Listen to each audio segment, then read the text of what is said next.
भागवत गीता अध्याय 2 गीता का सार। दोस्तों, गीता के दूसरे अध्याय से हमें इमोशनल स्टेबिलिटी, आत्मा और मृत्यु और पुनर्जन्म, डिसीजन मेकिंग के बारे में सीखने को मिलेगा। और गुस्से का सबसे बड़ा रीजन और उसका सॉल्यूशन क्या है, कैसे आप किसी भी कंडीशन में खुश रह सकते हो और मेहनत कैसे करते हैं, यह भी आपको सीखने को मिलेगा।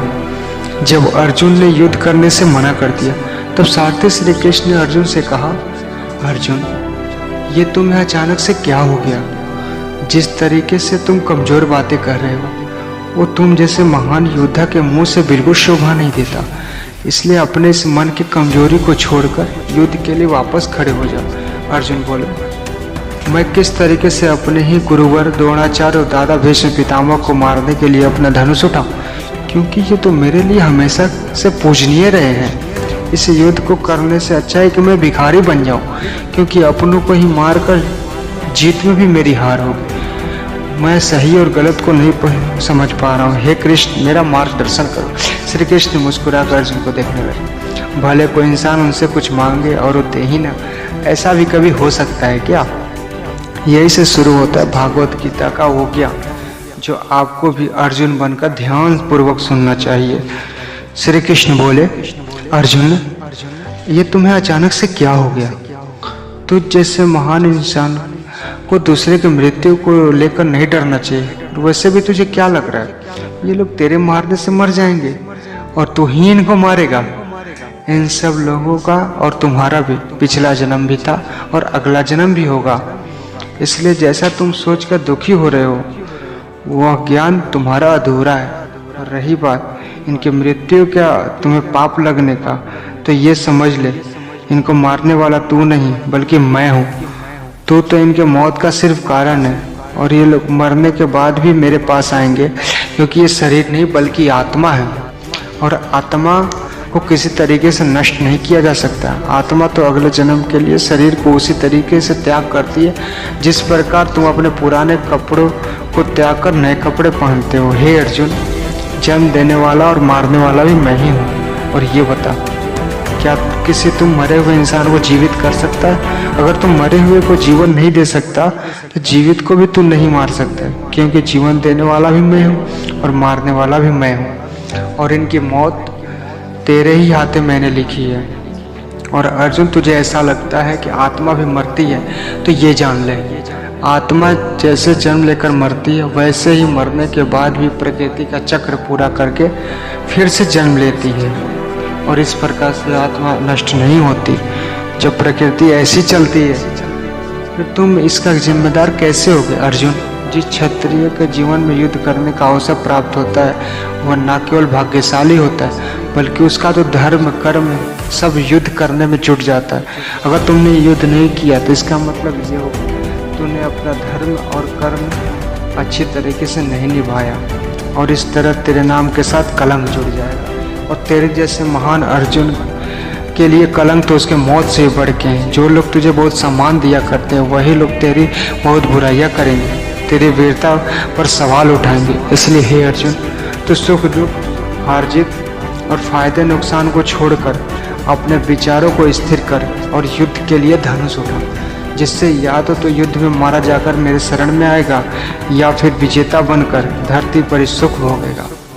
हे अर्जुन, तुमने आज तक जितना भी सीखा है वो मेरे इस ज्ञान के आगे बहुत छोटा है। तुम काम करने से पहले उसके परिणाम के बारे में सोच लेते हो, जबकि तुम्हें यह जान लेना चाहिए कि फल देने वाला भी मैं ही हूँ और कर्म करने वाले तुम हो। तुम अपना काम करो, मैं अवश्य अपना काम करूँगा। इस बात पर अर्जुन ने श्री कृष्ण से सवाल किया कि आपने मुझे अपने विचार को स्थिर यानी अपने इमोशन और थॉट को कंट्रोल करने के लिए कहा है, तो ये मैं कैसे करूं? इस पर श्री कृष्ण बोले, जो व्यक्ति अपने मन की सभी इच्छाओं और अपने सभी कर्मों के फल के बारे में सोचना बंद कर देता है वही स्थिर बुद्धि कहलाता है।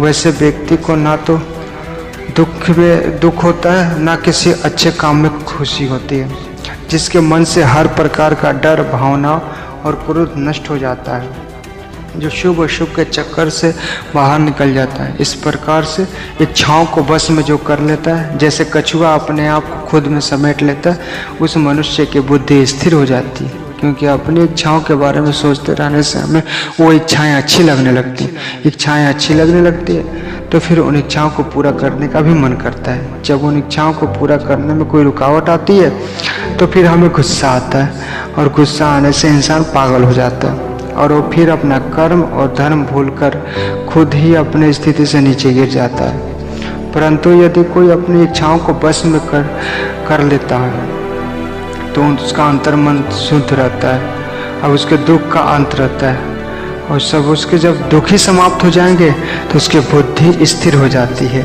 परंतु जिसकी इच्छाएं और कामनाएं उसके मन से नहीं जाती, वो मनुष्य कभी शांति नहीं पाता, और जब शांति नहीं पाएगा तो वो खुश कैसे रहेगा भला।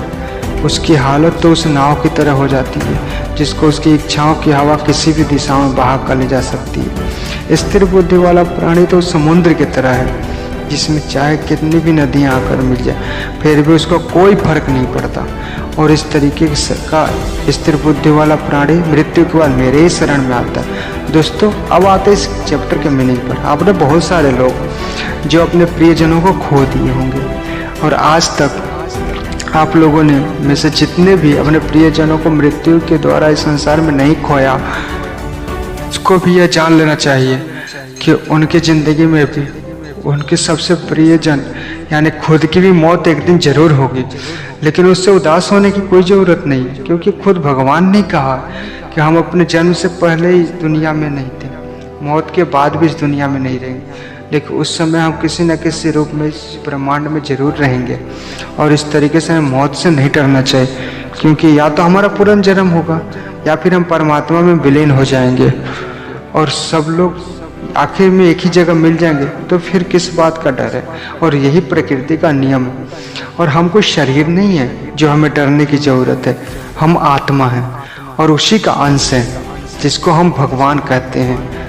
और अगर हमें बनाने वाला भगवान है तो हमें उससे ही मिलने का प्रयत्न करना चाहिए। ये दुनिया ईश्वर का ही माया जाल है। और दोस्तों, अर्जुन डिसीजन नहीं ले पा रहे थे। जब भी हम कोई डिसीजन लेते हैं तो एक तरफ हमारा अटैचमेंट होता है और दूसरी तरफ वो होता है जो हमें करना चाहिए, और इसी मोह के चक्कर में हम वो नहीं कर पाते जो हमारा रियल काम होता है और जो हमें लाइफ में सफलता के रास्ते में आगे ले जाता है। उदाहरण के लिए, अगर आपको घर से दूर पढ़ाई करने जाना हो या सपना पूरा करने के लिए जाना हो तो आपको अपने घर परिवार का मोह छोड़ना पड़ेगा। उसी तरीके से हर तरह से आपको वही देखना है कि आपके लाइफ में ऐसा कौन कौन सा चीज़ जो आपको कर्तव्य से दूर ले जा रहा है। इसके बाद बात करते हैं हमारी प्रॉब्लम का सबसे बड़ा कारण क्या है और उनका सबसे बड़ा सॉल्यूशन क्या है। दोस्तों, हमारे दुखों का सबसे बड़ा कारण है हमारी इच्छाओं के बारे में सोचना। जब हम अपनी इच्छाओं के बारे में सोचते हैं तो समय बीतने के बाद हम उसे पूरा करने की कोशिश भी करते हैं, और जब वो कोशिश नाकाम रह जाती है तो हमारे अंदर गुस्सा पैदा होता है। और गुस्सा ऐसी चीज़ है जिसको अगर शरीर छोड़ने से पहले नहीं छोड़ा तो कभी आप जीते जी खुश नहीं रह सकते। आप हमेशा अपने आप को समस्याओं से घिरा हुआ ही पाएंगे, क्योंकि ये दुनिया तो सिर्फ रिफ्लेक्शन है। और ये आप ये बोलोगे अगर ज़िंदगी में कोई इच्छा ही नहीं रही तो सक्सेस कैसे हासिल करेंगे, नाम कैसे कमाएंगे। तो दोस्तों, इसके बारे में श्री कृष्ण स्वयं कहते हैं कि सबसे पहले आप अपने कर्म को पहचानिए, यानी आपके लिए ऐसा करना क्या ज़रूरत है जो आपको अपने लक्ष्य प्राप्त करवा सके। उसके बाद सफल होने की उम्मीद और असफल होने का डर मन में पैदा किए बिना काम को ऐसे करें जैसे कि वो काम आप नहीं कर रहे बल्कि वो भगवान स्वयं कर रहे हैं। इस तरह से आपका हिम्मत कभी नहीं टूटेगी और आपको लगेगा कि ये काम आप नहीं बल्कि ईश्वर खुद कर रहा है, और इस तरीके से हिम्मत आपकी कभी नहीं टूटेगी, क्योंकि आपको लगेगा ही नहीं कि आप मेहनत कर। जय श्री कृष्ण। भागवत गीता का अगला अध्याय कर्मयोग, ये जानने के लिए वीडियो के नेक्स्ट पार्ट पर जाएं।